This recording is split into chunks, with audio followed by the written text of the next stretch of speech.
Today we're going to talk about gravity in the solar system. So what is gravity? That's the first question. Looking at these two pictures, you probably have some kind of idea. By definition, gravity is the force of attraction found between objects due to their masses and the distances between them. Obviously, the greater the distance, the greater the mass. Those are going to play factors of how attractive things are between them. So objects that have a greater mass has a greater force of attraction between them, meaning the larger the planet, oftentimes the greater the attraction. And we know that gravity, just like here on Earth, causes things to stay in touch, meaning you jump up, you come down. Gravity keeps objects in orbit around other larger objects, such as the moon revolving around the Earth, meaning it constantly is moving around and it never goes anywhere else except in its orbital path. So this is Johannes Kepler, and Johannes Kepler had some laws named after him because he made several discoveries that dealt with the motion of the planets, and those laws became known as Kepler's laws of planetary motion. Objects that orbit the sun follow what we know as an elliptical orbit. Now, an elliptical orbit is a new shape, but it's really a shape you're very familiar with. An ellipse is an oval. So if you look at this picture right here, this is an elliptical orbit. It's an orbit or path that goes around an object. The object in this case is the sun. So Kepler discovered a couple of things. When he was noting that objects orbit, they follow elliptical patterns, specifically when we're talking about orbiting the sun. So there are 2 points on this orbit that you may notice. Point A and point B. Okay? I'm going to start with point B because of the way the notes go.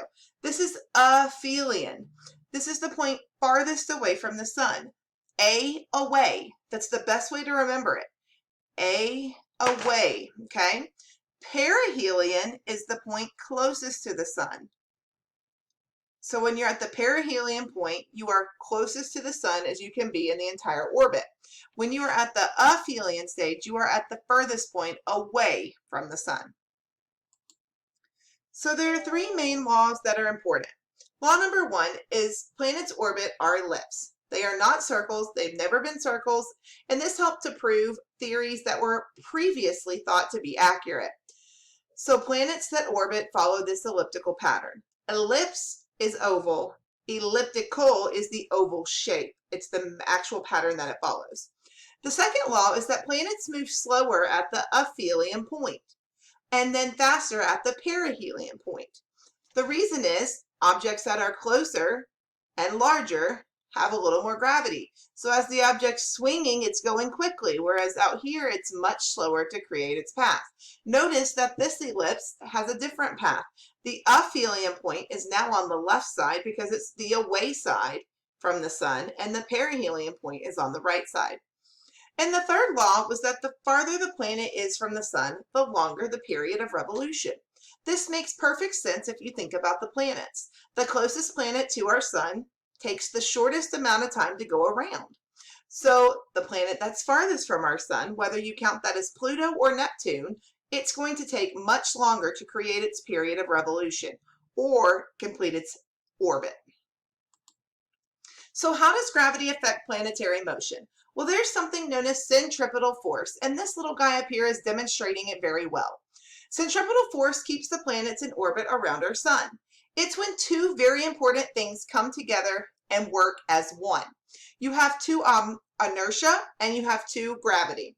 So inertia and gravity work simultaneously or at the same time to create what's known as centripetal force. Inertia is the planet motion moving forward. Okay? Gravity is what's being created because of the object that's pulling the object towards it. In this case, we're talking about the moon and the Earth.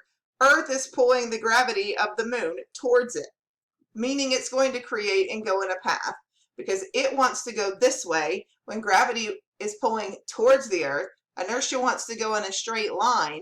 What's going to happen? A circle is going to be created, a circular motion. Remember, technically we're not in a circle, we're in an ellipse. But either way, just like this gentleman up here, as it's going forward, it's being pulled, and therefore it's creating a circular motion, and they are working together to create centripetal force.